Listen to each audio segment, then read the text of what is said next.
नमस्कार, आप देखना शुरू कर चुके हैं लाइव सिटीज। मेरा नाम अभिषेक है। पाटलिपुत्रा विश्वविद्यालय के नए कुलपति के रूप में प्रोफेसर डॉक्टर शरद कुमार यादव ने आज पदभार संभाला है। किस तरीके से उन्होंने संभाला है, उनका स्वागत किया गया, वो तस्वीरें भी दिखाते हैं। छात्र छात्राओं के साथ जो स्टाफ थे उन्होंने उनका भव्य तरीके से स्वागत किया है। इसके बाद उन्होंने कई मुद्दों को लेकर जानकारी दी है, किस तरीके से काम किया जाएगा, पाटलिपुत्रा विश्वविद्यालय के कॉलेजों को किस तरीके से अपग्रेड किया जाएगा, साथ ही साथ जो ग्रेडिंग है उनको बरकरार किस तरीके से रखा जाएगा, साथ ही साथ जो सेशन चल रहा है उसे रेगुलर कैसे रखा जाएगा। इस संबंध में उन्होंने कई सारी बातों को बताया है। क्या कुछ कह रहे हैं, पहले आप वो सुनिए।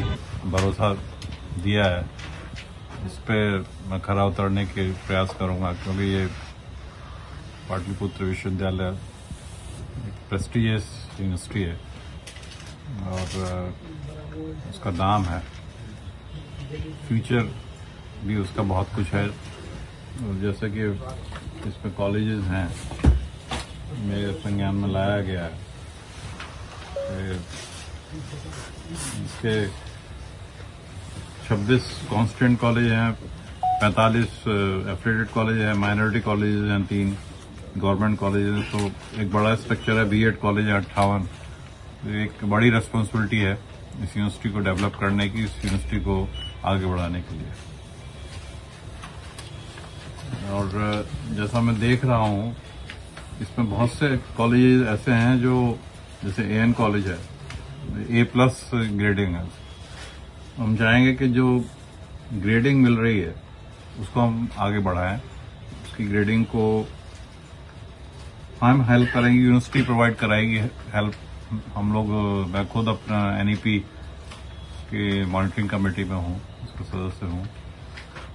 तो जो इनपुट्स हम कॉलेजेस को देंगे, और ये चाहेंगे कि इनकी ग्रेडिंग और ऊपर हो जाए।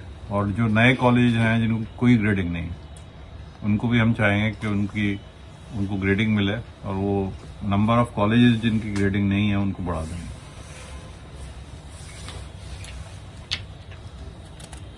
दूसरा यह है कि जो बहुत सारे कॉलेज हमारे हैं जो जिन्होंने अप्लाई कर रखा है, जिनके अप्रूवल्स अंडर कंसिडरेशन है डिफरेंट ऑर्गेनाइजेशंस में, उनको भी हम परस्यू करेंगे। पर्सनली मैं इसको मॉनिटर करूंगा कि उनको अप्रूवल मिल जाए।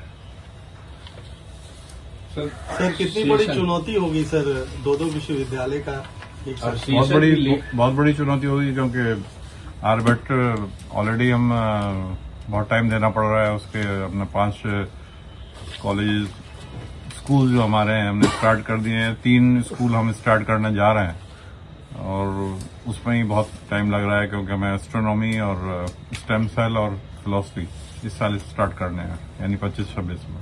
तो चुनौती तो बड़ी है।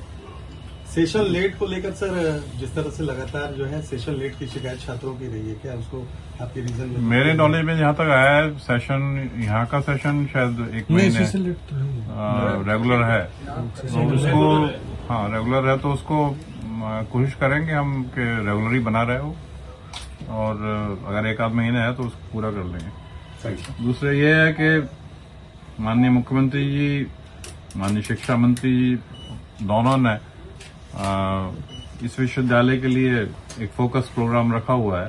तो उसके हम चाहेंगे कि उसको आगे बढ़ाएं। माननीय शिक्षा मंत्री जी ने छोटे से पीरियड में बहुत कुछ डेवलपमेंट किया है शिक्षा में। पर्सनली मेरा उनसे इंटरेक्शन होता है, तो वो कहते हैं कि जो बिहार के विश्वविद्यालय हैं उनको नेशनल लेवल पे हमें आगे बढ़ाना है। तो उनके मार्गदर्शन में, माननीय मुख्यमंत्री जी के मार्गदर्शन में, इस विश्वविद्यालय को हम ऊंचाइयों तक ले जाने की कोशिश करेंगे।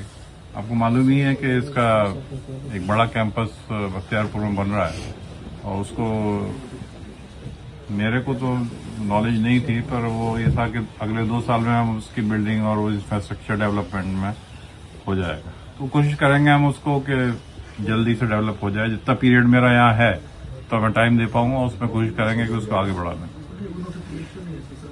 एक मुद्दा है एग्जामिनेशन कैलेंडर, और ये आपसे डिस्कस हो ही गया है।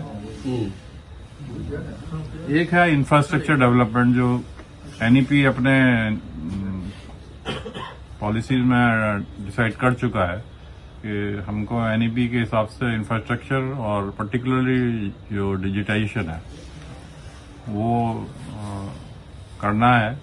आपका ई फाइलिंग, ये डिजी लॉकर, क्रेडिट सिस्टम, ये सारे सिस्टम हमको इस विश्वविद्यालय में भी अडॉप्ट करने हैं, जैसे कि सेंट्रल यूनिवर्सिटीज या जो अच्छी यूनिवर्सिटीज जो देश की हैं, टॉप 100 यूनिवर्सिटीज हैं, उसमें इस विश्वविद्यालय का भी नाम आ जाए। एक इम्पोर्टेंट बात यह है कि जो यहाँ की प्रमोशंस क्लास 3, क्लास 4 एम्प्लॉयज के हैं या उनकी जो समस्याएं हैं, उनको कमेटी बना के अगर दिक्कत आती है तो उसको पूरा किया जाएगा। दूसरे छात्र हित में छात्रों की जो मांगे नहीं है या उनसे कोई संबंधित कोई दिक्कतें हैं तो उनको पूरा करने का मैं प्रयास करूँगा। तो आपने सुना कि पाटलिपुत्रा विश्वविद्यालय के नए कुलपति के रूप में प्रोफेसर शरद कुमार यादव ने क्या कुछ जानकारी दी है, किस तरीके से काम किया जाएगा, किस तरीके से विश्वविद्यालय को और बेहतर करने का प्रयास किया जाएगा। शिक्षा मंत्री और नीतीश कुमार को लेकर भी कहा है। बने रहिए लाइव सिटीज के साथ। हमारे यूट्यूब चैनल को सब्सक्राइब करिए, उसको लाइक करिए। धन्यवाद।